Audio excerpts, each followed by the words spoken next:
สบายดีพี่น้องทุกคนป้าปีนี้นะจะเป็นทราบระมักลำไยดก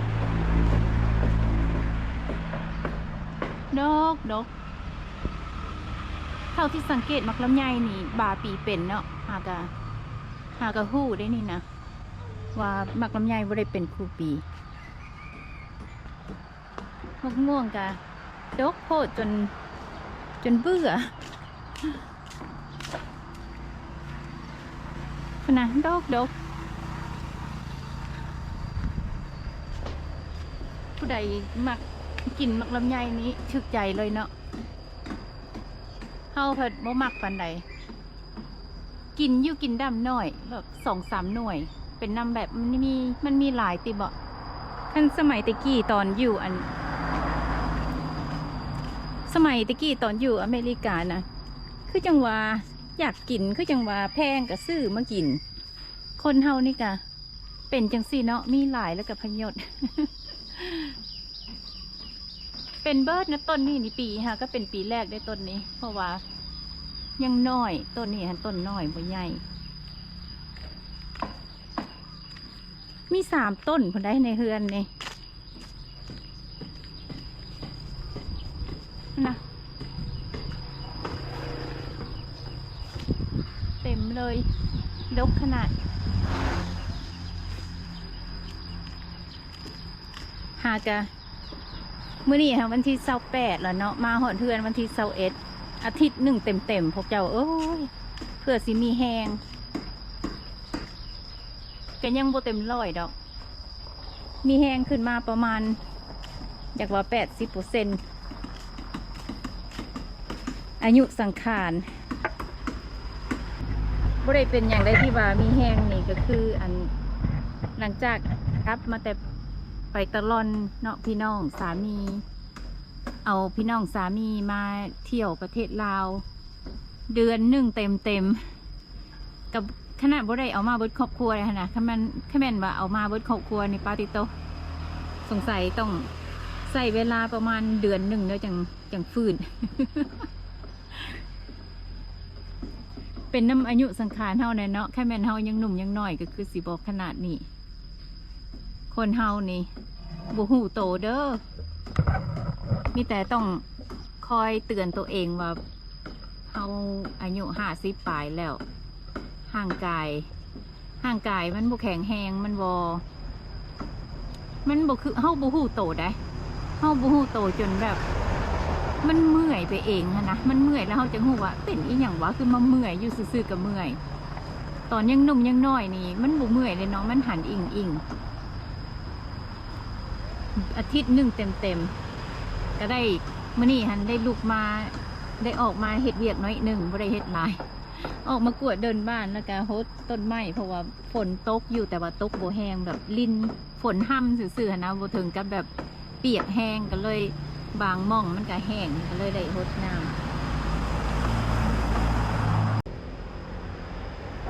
ป้าฝากทางนะหลังใหญ่นะซาเบิ่งโครงสร้างเลย2 สั้นหลังบักใหญ่แล้วก็มีน่าจะเป็นหม้องจอดรถทางซ้ายทางขวามันบ่น่าจะเป็นหม้องบ่น่าจะเป็นเฮือนเนาะน่าจะเป็นธุรกิจแบบใดแบบหนึ่งโครงสร้างนี่สั้นลุ่มแล้วเขากำลังเฮ็ดสั้นเทิงมื้อนี้หันมีหลายเรื่องเนาะอยากมาลมกันเรื่องแรกเลยก็คือเรื่องด่วนนี่พี่น้องหลายๆคนก็สนใจเรื่องคนลาวที่อยู่ประเทศอเมริกาที่อยู่แบบผิดกฎหมายหรือว่าอยู่เกินกำหนดหรือว่าอีหยังหนะมันก็มีหลายเคสเนาะหลายกรณีแต่ว่าที่เฮาได้ข่าวมาด่วนล่าสุดเลยก็คือเมื่อวานนี้มีคนลาว65 คนที่มาฮอดประเทศลาวเป็นที่เรียบร้อยแล้วก็คือ65 คนแต่ว่ายังบ่มีรายละเอียดอีหยังเนาะส่วนตัวแล้วเฮามีคอนแทคส่วนตัวกับไอ้คำล่านี่ก็คือคนลาวที่เราถูกส่งมา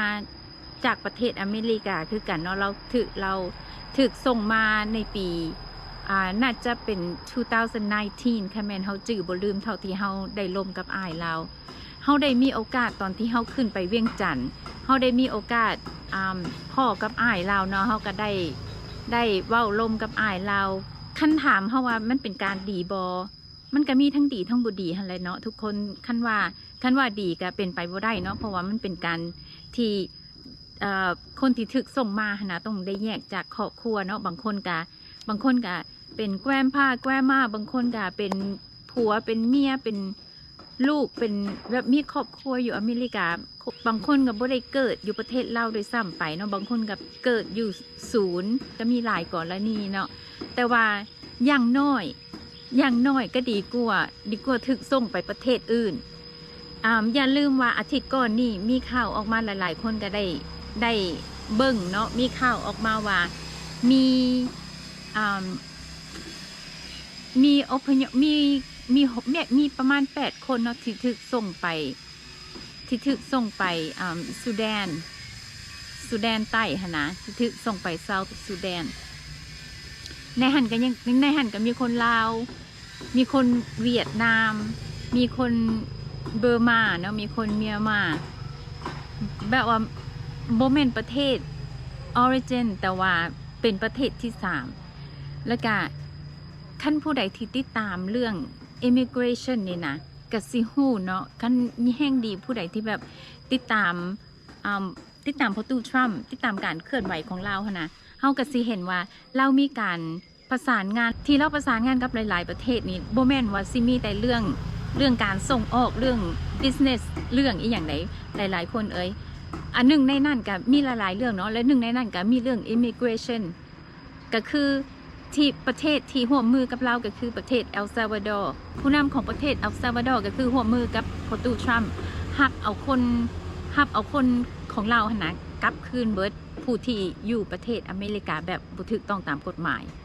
และเราก็นอกจากนี้เราก็ยังได้แบบเราก็ยังมีการเจรจากับหลายๆประเทศเนาะที่แบบว่าให้เล่าส่งเอาคนที่อยู่ประเทศอเมริกาแบบบ่ถูกต้องตามกฎหมายหั่นนะไปประเทศเขาพี่น้องให้คิดเบิ่งว่าแค่แม่นประเทศใดประเทศหนึ่งหับเอาคนที่อยู่ประเทศอเมริกาแบบบ่ถูกต้องตามกฎหมายไปประเทศเข้าอันแบบไปประเทศเขาหั่นนะถึงแม้ว่าบ่แม่นเป็นคนพลเมืองของเขาให้คิดเบิ่งว่ายังมีคนลาวหลายๆคนจำนวนคนลาวที่อยู่ประเทศอเมริกาแบบบ่ถูกต้องตามกฎหมายที่ออกมีตัวเลขออกมาที่แรกเลยเนาะก็คือ 4,000 ปลายและเท่าที่เฮาติดตามมาที่ได้กลับมาประเทศลาวแล้วนี่อยู่ในประมาณแบบ100คันรวมทั้ง65คนที่หากระถึกส่งกลับมาเมื่อวานนี่ก็มีแต่ตัวเลขดำ100เนาะที่ยังเหลือก็คือ 4,000 ปลายและให้พี่น้องคิดเบิ่งว่าแค่แม่นเล่าเจรจากับประเทศใดประเทศหนึ่งได้ที่แบบเขาหับเอาคนที่อยู่ประเทศอเมริกาแบบบ่ถูกต้องตามกฎหมายถึงจะบ่แม่นประชาชนของเขาหั่นน่ะแต่เขาหับเอาไปอยู่ประเทศเขาแบบเป็นอพยพหั่นน่ะแห่งจะน่าเป็นห่วงเนาะคันผู้ใดที่แบบคนลาวที่ถูกส่งกลับมาประเทศลาวหั่นน่ะประเทศตัวเองหั่นน่ะถึงแม้ว่าเฮาสิบ่ได้เกิดอยู่นี่บ่ได้เที่ยวมาเยี่ยมยาม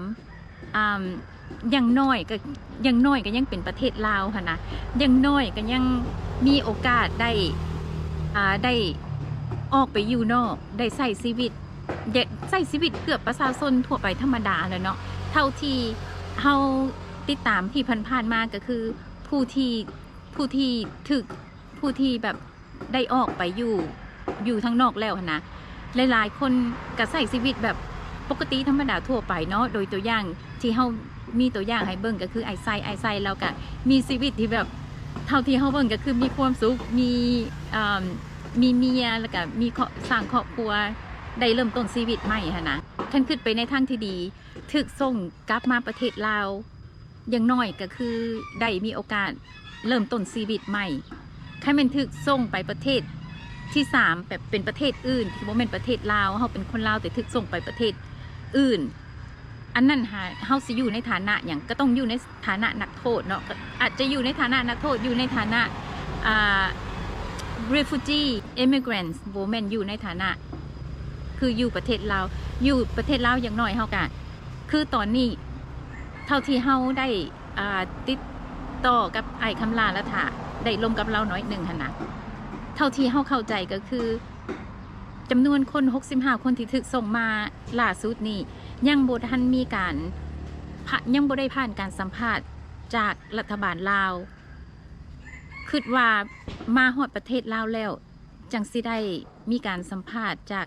รัฐบาลลาวเนาะว่าเพิ่นไผมีเหตุผลแบบใดและไผสิได้ออกไ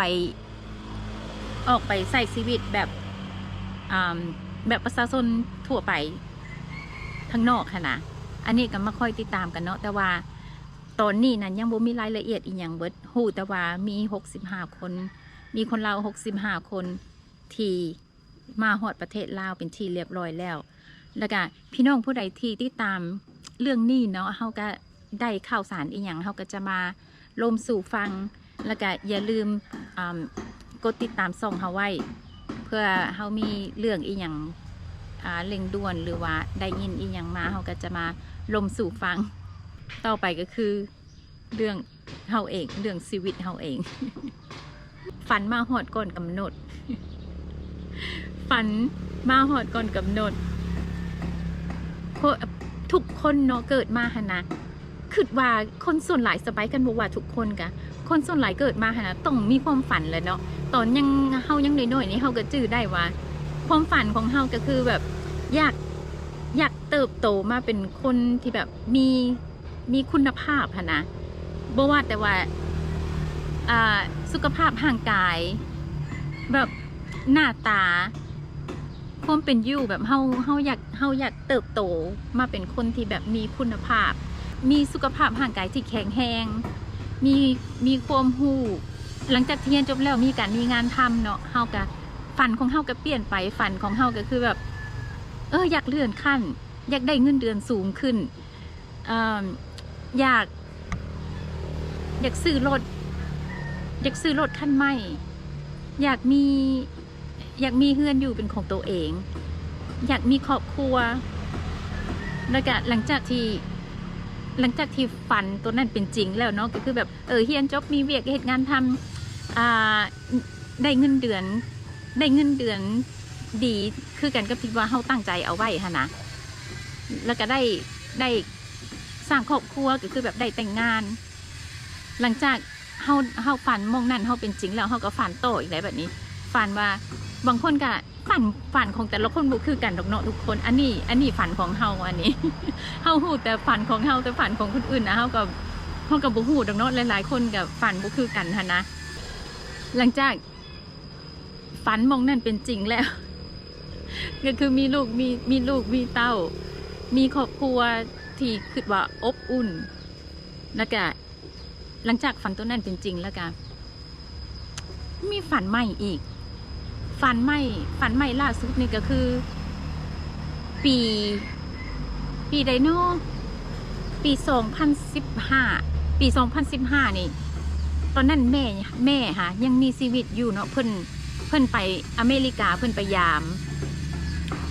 พวกเขาอยู่อเมริกาแล้วเพิ่นอยากกลับมาแต่ว่าเพิ่นเดินทางผู้เดียวเพิ่นบ่สะดวกเดินทางผู้เดียวค่ะนะเฮาได้ vacation 2 อาทิตย์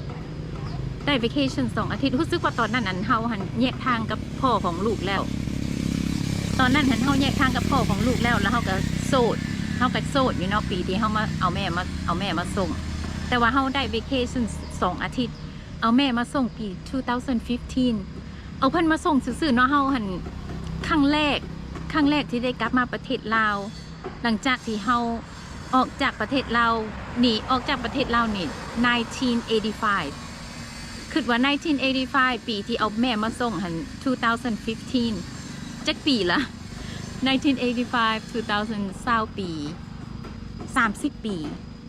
เนาะแม่น30 ปีจากประเทศลาวไปกลับมาประเทศลาวครั้งแรกหลังจากแบบ30 ปีเอาแม่มาส่งนี่เฮากับรู้สึกว่าประเทศเราเปลี่ยนไปหลายในช่วงเวลา30 ปีที่เฮาจากไปหั่นนะประเทศเราเปลี่ยนไปในทางที่ดีขึ้นขนาดเลยใน ตอนที่เฮาอยู่ประเทศอเมริกานะยอมรับเลยว่าเฮาบ่ได้มีความคิดว่าสิอยากกลับมาประเทศลาวเพราะฉะนั้นเฮาจะบ่ได้ติดตามข่าวสารอีหยังของประเทศลาวเลยเนาะขนาดประเทศลาวแบบมีความมิตรภาพข้ามจากลาวไปไทยหั่นนะตอนนั้นเฮาก็ยังบ่ฮู้เนาะโดยความที่ว่าเฮาบ่ได้มีความสนใจเรื่องประเทศลาวบ่ได้มีความคิดว่าสิกลับมาเที่ยวประเทศลาวถ้าแม่นอยากไปเที่ยวเฮาก็ไปประเทศอื่นคือแบบประเทศใกล้เคียงประเทศอเมริกาก็คือประเทศเม็กซิโกเฮาไปประเทศอื่นหั่นนะเฮาบ่ได้คิดสิแบบมาประเทศลาวเพราะว่ามันไกลประเทศลาวนี่เป็นประเทศนี่อย่างที่แบบมันไกลจากความคิดของเฮาหั่นนะมันไกลหลายแล้วเฮาก็บ่ได้มีอีหยังที่แบบผูกพันกับประเทศลาวที่เฮ็ดให้เฮาอยากกลับมาเที่ยวหั่นนะตอนนั้นเนาะ พอได้กลับมาแล้วตอนที่เอาแม่มาส่ง2015เห็นประเทศลาวแบบโอ้เปลี่ยนไปหลายแบบน่าอยู่ขึ้นแล้วก็เฮาก็ด้วยความที่คือทอดแม่แน่เนาะเพราะว่าเฮาอยู่น้ำแม่ได้แต่อาทิตย์ปลายน้อยหนึ่งนี่แหละอยู่น้ำแม่เฮาก็อยู่แต่เฮือนเป็นหมู่แม่เนาะเฮาบ่ได้ออกไปใส่หันนะเพราะว่าครั้งแรกที่เฮากลับมาลาวเฮาก็บ่ได้ฮู้จักไผแล้วก็บ่ได้ติดต่อกับไผก็อยู่แต่เฮือนน้ำแม่เป็นหมู่แม่ฮอดมือกลับเฮาก็กลับประเทศอเมริกาหั่นนะพอกลับไปประเทศอเมริกาแล้วก็มีความฝันขึ้นมาใหม่อีกฝันของเฮาก็เปลี่ยนไปอีกก็คืออยากกลับมาอยู่เป็นหมู่แม่อยากแบบความฝันของเฮาก็คือสิเฮ็ดเวียกเก็บเงินอยู่ประเทศอเมริกา6 เดือนแล้วก็สิกลับมาอยู่เป็นหมู่แม่6 เดือน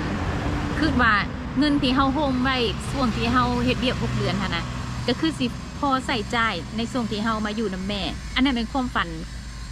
นหลังจากที่ได้มาเห็นประเทศลาวหลังจากที่เอาแม่มาส่งแล้วก็ความฝันที่อยากกลับมาอยู่เป็นหมู่เพิ่นหั่นนะมันฝันตอนนั้นมันก็บ่เป็นจริง ฝันตอนนั้นบ่เป็นจริงย้อนหยังเฮากลับไปเฮ็ดเวียกเนาะแล้วก็ไปพ่อสามีฮู้จักกับสามีตอนสามีเฮาตอนนี้นี่นะไปพ่อกับสามีตอนปี2016แล้วก็ตัดสินใจปุ๊บปั๊บจดทะเบียนกับสามีแล้วก็ด้วยความที่เฮาสร้างครอบครัวใหม่กับสามีหั่นนะมันก็เลยเฮ็ดให้ฝันตัวนั้นแบบเฮาต้องโจ๊ะไว้ก่อนฝันตัวนั้นฝันที่แบบสิกลับมาอยู่นะแม่แต่กะเฮาก็บอกสามีแล้วตอนที่พ่อกันกับสามีมือแรกที่ได้ฮู้จักกับสามีเนาะเฮาก็บอกให้สามีฟังแล้วว่าด้วยความที่เฮาเป็นคนตรงไปตรงมาหั่นนะเฮาเป็นคนที่แบบมีหยังเฮาก็สิเว้าออกไปก่อนเลยหั่นนะเพื่อจะบ่เป็นภาระทีหลังเนาะเฮาก็จะบอกให้สามีฟังเลยว่าค่อยมีลูก2 คนแล้วลูกค่อยนี่มาก่อนแค่แม่นเจ้าตัดสินใจสิมาคบกับค่อยหั่นนะเจ้าต้องแค่แม่นเจ้าฮับมองนี่ได้หั่นนะจังตัดสินใจมาคบกันจังมาเฮียนฮู้กันแค่แม่นอันนี้มันหลายเกินไปสำหรับเจ้าค่อยบ่อยาก I don't want to waste your time หั่นนะค่อยบ่อยากI don't want to waste your time แค่แม่นเจ้าฮับมองนี่บ่ได้ก็บ่ต้องมาคบกับค่อยเจ้าบ่ต้องมาเสียเวลานำค่อยบ่ต้องมาเสียเวลาทำความรู้จักกับค่อยเพราะว่าค่อยมีภาระหลายค่อยมีลูก2 คนที่แบบลูกค่อย come first ตอนนั้นเขาอายุน่าจะ14 and 16อีกอย่างประมาณนี้แหละ14 and 16เฮาก็ยังมีภาระอยู่เนาะก็ถือว่าเฮายังมีภาระอยู่ถึงเขาจะส่วนหลายแล้วเขาก็จะอยู่กับพ่อเขาเพราะว่าเขาเป็นผู้ชายและการที่เขาอยู่กับพ่อนะเขามีโรมาโดหลายก็อยู่กับเฮาเพราะว่าอยู่กับเฮาแล้วเฮาบ่ได้สอนอีหยังให้ลูกนะเฮาเป็นคนที่แบบเอาใจลูกแบบไม่หยังก็อยากเฮ็ดให้เบิดนะอยากผ้าก็ซักให้ของกินก็เฮ็ดให้แบบย่อไปให้แบบเฮาเป็นคนที่แบบแพงลูกแล้วก็เอาใจลูกแล้วก็บ่ได้สอนอีหยังที่แบบลูกจะนำไปใส่ในชีวิตนะเฮาก็เลยเห็นว่าอยู่กับพ่อหันมีประโยชน์กว่าเขาส่วนหลายเขาก็ใส่ชีวิตใส่เวลาอยู่กับพ่อหลายกว่าอยู่กับเฮาเนาะคันเขาสิมาหาเฮาเขาก็จะมาแบบมาหาเฮาในมือที่แบบมือเฮาพักอย่างไรนะแต่ว่าเฮาก็บอกสามีล่วงหน้าเลยว่าลูกค่อยมาก่อนแค่แม่น ถ้าเป็นสมมติว่าเจ้ามาคบกับค่อยแล้วเฮาเมคแพลนสิไปหั่นไปนี่ไปเฮ็ดหั่นเฮ็ดนี่เลยบังเอิญลูกค่อยต้องการค่อยอย่างสิเนาะค่อยก็ต้องแคนเซิลแพลนกับเจ้าใดแบบลูกค่อยต้องมาก่อนอันนี้แบบเฮาทำความเข้าใจไว้ก่อนหั่นนะมันจังบ่มีปัญหาทีหลังแล้วก็ค่อยมีแม่อยู่ประเทศลาวที่ค่อยตั้งใจสิกลับไปอยู่เป็นหมู่แม่จนเพิ่นจะจนมือสุดท้ายของเพิ่นหั่นนะคือแบบความตั้งใจของค่อยก็คือค่อยสิเฮ็ดเวียกโฮมเงินแล้วก็ค่อยสิกลับไปอยู่เป็นหมู่แม่แล้วก็เราก็คือสิฮับได้ติบ่เนาะเราจังแบบเราจังแบบยังอันลมกับเฮาต่อหั่นนะแล้วก็พอจดทะเบียนกับสามีแบบปุ๊บปั๊บเนาะจดทะเบียนกับสามีปุ๊บปั๊บแล้วแม่เสียเฮาก็เลยฝันที่จะแบบมาอยู่เป็นหมู่แม่มันก็เลยบ่ทันเกิดขึ้นเนาะเฮาก็ได้มาอยู่แต่แบบสั่วข้าวแต่ว่าบ่ได้มาอยู่คือที่เฮาฝันเอาไว้หั่นนะอย่างน้อยเฮาก็ได้เอาพ่อมาแล้วเฮาก็ได้อยู่นำพ่อจนวินาทีสุดท้ายของเพิ่นฝันที่เฮาตั้งเอาไว้กับแม่บ่เป็นจริงบ่เต็มร้อยซ้ำกับเฮาฝันเอาไว้แต่ว่าเฮาก็ได้มาสดเสยให้กับพ่อนี่เฮาเอาเพิ่นมาแล้วเฮาก็อยู่น้ำเพิ่นจนวินาทีสุดท้ายเนาะฝันที่ตอนที่เฮาฝันที่แรกเลยก็คือเฮาจะอยู่เฮ็ดเวียกอยู่ประเทศอเมริกาบ่เกินอายุ55ปีตอนนั้นอายุ40น่าจะ47 48นี่แหละเนาะตอนที่เฮาตั้งใจเอาไว้ว่าอันนี้ก่อนที่เฮาจะพ่อกับสามีแล้วก็จดทะเบียนกับสามีเนาะเฮาก็ตั้งใจเอาไว้ว่าเฮาจะตั้งใจเฮ็ดเวียกเก็บเงินแล้วก็สิกลับมาอยู่กับแม่แต่เฮาจะบ่อยู่อเมริกาเกินจะบ่เฮ็ดเวียกเกินอายุ55ปีเฮาจะกลับมาอยู่ประเทศลาวกับแม่แล้วก็สิเฮ็ดอันใดอันหนึ่งที่จะเฮ็ดแบบคล้ายๆคิดว่าธุรกิจเนาะคิดว่าตัวเองสิเฮ็ดธุรกิจอันใดอันหนึ่งแหละที่เฮามักนะพอมีรายได้แล้วก็เฮ็ดให้เฮาได้อยู่กับแม่อันนั้นเป็นความฝันตอนนั้นเนาะแต่ว่าตอนนี้หันเกินอยากบอกว่าเกินที่เฮาฝันเอาไว้ชีวิตในตอนนี้ก็คือเกินกว่าที่เฮาฝันเอาไว้หลังจากที่พ่อเสียชีวิตแล้วโชคดีที่สามีมักอยู่ประเทศลาวขนาดเฮาส่วนกลับเราก็ยังบุกกลับเฮาส่วนกลับนี่ย้อนว่าเฮาคือบางทีแบบเฮาก็คือฮอดลูกนะถึงเขาจะอายุเกษียณแล้วเขาอยู่น้ำพ่อเขามีความสุขเขามีเวียกเหตุงานทำเขาบ่ค่อยมาสนใจน้ำเฮาคือใส่เฮาตอนอายุ20ปลายปีเฮาก็บ่ได้สนใจน้ำพ่อน้ำแม่เนาะเฮาก็มีแต่สนใจน้ำแต่ชีวิตตัวเองหั่นนะแต่ว่าเฮาก็ด้วยความที่แบบคือฮอดลูกบางทีก็อยากกลับไปหาลูกนะอยากกลับไปอยู่ใกล้ๆลูกส่วนสามีสามีหันมักอยู่นี่เฮาก็เลยว่าชีวิตช่วงนี้นี่เกินที่มันประสบมันเกินที่เฮาฝันเอาไว้หั่นนะโชคดีที่สามีเฮ็ดเวียกออนไลน์อยู่แล้วเฮาก็เลยบ่จำเป็นต้อง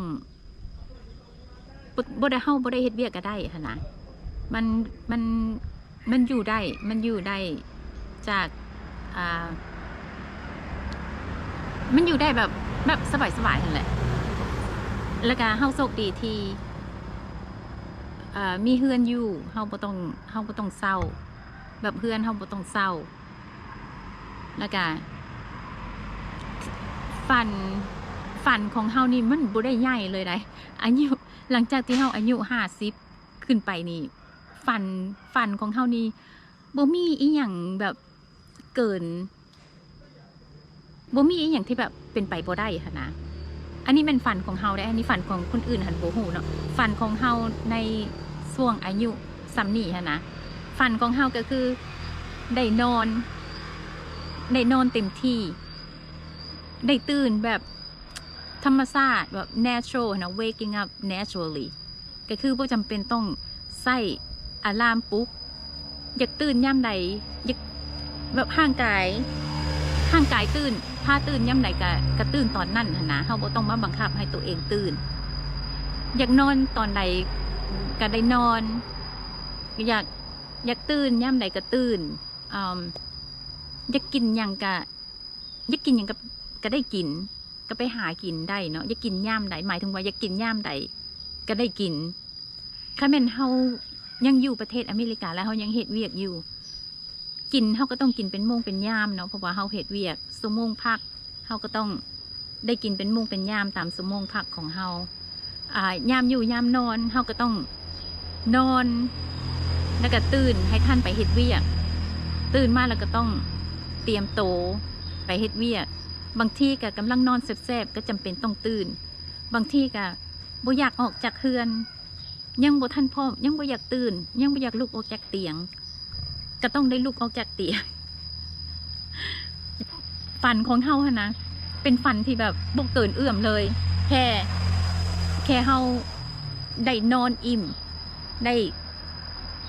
บ่ต้องมาบังคับให้ตัวเองตื่นนั่งกินกาแฟบ่ต้องเฝ้าเวลากินข้าวก็บ่ต้องเฝ้าเวลาไปหันมานี่เฮาก็บ่ต้องเฝ้าคันบ่อยากไปหมู่มาส่วนเฮาก็บ่จำเป็นต้องไปมันบ่มีอีหยังมันบ่มีความจำเป็นอีหยังมันบ่มีความจำเป็นอีหยังต้องมาฝืนนะเฮาบ่ได้ฝืนเฮาบ่มีอีหยังที่แบบเฮาจำเป็นต้องฝืนเลยเฮาบ่ต้องมาฝืนบังคับให้ตัวเองตื่นบ่ต้องมาฝืนให้ตัวเองกินในช่วงเวลาที่เฮายังบ่ทันอยากกินถึงจะเป็นแค่แม่นเฮาเฮ็ดเวียกเนาะเวลาพักเที่ยงเฮาก็ต้องกินเพราะว่าแค่แม่นเฮาบ่กินเฮาก็ต้องได้กลับไปเฮ็ดเวียกมันทุกอย่างมันต้องฝืนนะยังบ่ทันอยากตื่นก็ต้องฝืนก็ต้องบังคับให้ตัวเองตื่นบางมื้อก็บ่สบายปานใดบ่กระตือรือร้นเฮาก็ต้องบังคับให้ตัวเองต้องลุกต้องไปตอนนี้เนาะในมาในตอนนี้นี่เฮาจังฮู้เฮาจังเว้าได้เต็มปากว่าฝันที่เฮาเคยฝันเอาไว้มันเป็นจริงก่อนกำหนดมันเกิดขึ้นกับตัวเฮาก่อนที่เฮากำหนดเอาไว้ที่เฮากำหนดเอาไว้กับตัวเองก็คือเฮาจะเฮ็ดเวียกบ่เกินอายุ55ปีแต่ว่าความตั้งใจมองนั่นความฝันมองนั่นมันเกิดขึ้นก่อนที่เฮากำหนดเอาไว้มันต้องเฮ็ดหั่นนะบ่ฮู้ว่าสิเว้าจังได๋เนาะมันต้องเฮ็ดแต่มันต้องได้ลงมือเฮ็ดแค่แม่นเจ้าคิดอยากเฮ็ดหยังเจ้าต้องได้ลงมือเฮ็ดเจ้าต้องได้ลองอันนี้ก็มาแบ่งปันความฝันของตัวเองให้หลายๆคนได้ฟังเนาะบ่ฮู้ว่าพี่น้องมีความฝันจังใดความฝันของแต่ละช่วงแต่ละตอนของชีวิตหั่นนะบางช่วงบางตอนเฮาก็ฝันไปอีกแบบหนึ่งเนาะพอมีอายุขึ้นมาซ้ำนี่เฮาก็ฝันไปอีกแบบหนึ่งพอมีอายุสูงขึ้นเฮาก็ความฝันของเฮาก็แค่แบบอยากมีสุขภาพที่แข็งแรงอยากนอนให้เต็มอิ่มเฮาบ่ได้ฝันเฮาเป็นคนที่แบบบ่ได้ฝันเกินความเป็นจริงนะเฮาบ่ได้ฝันใหญ่เกินความเป็นจริงเกินที่เฮาจะเอื้อมขนาดเฮาบ่ได้ฝันแบบโอ้อยากเป็นเศรษฐีอยากมีเฮือนหลังใหญ่ๆอยากมีรถหลายๆคันแบบเฮาเป็นคนที่บ่เคยฝันจังซั่นคือแบบเฮาบ่มักจังซั่นเนาะเฮามักความพออยู่พอกินหั่นนะเฮามักความพออยู่พอกินมันก็เลยเฮ็ดให้เฮาอยู่ได้แบบสบายๆก็สุดท้ายนี่ก็มาเว้าซ้ำนี่เนาะมาเว้าความฝันของตัวเองให้หลายๆคนได้ฟังก็บ่น่าจะเป็นประโยชน์เนาะสำหรับผู้ที่มีฝันคือมีฝันคล้ายกันกับเฮาหั่นนะมีฝันคือกันกับเฮาหั่นนะมันบางทีเฮาคิดว่ามันเป็นไปบ่ได้คันเฮาลงมือเฮ็ดเฮาลองเบิ่งมันอาจจะเป็นไปได้ลองเบิ่งเนาะคันบ่ลองก็บ่ฮู้เข้าใจทุกคนเด้อที่ให้ความสนใจแล้วก็ติดตามแล้วก็ให้กำลังใจเอาไว้มีเรื่องคืบหน้าอีหยังเกี่ยวกับคนลาวที่ถูกส่งกลับมาประเทศลาวเนาะเฮาจะมาลงให้ฟังอีกเทื่อนึงสำหรับมื้อนี้ก็พอซ้ำนี้ก่อนสบายดี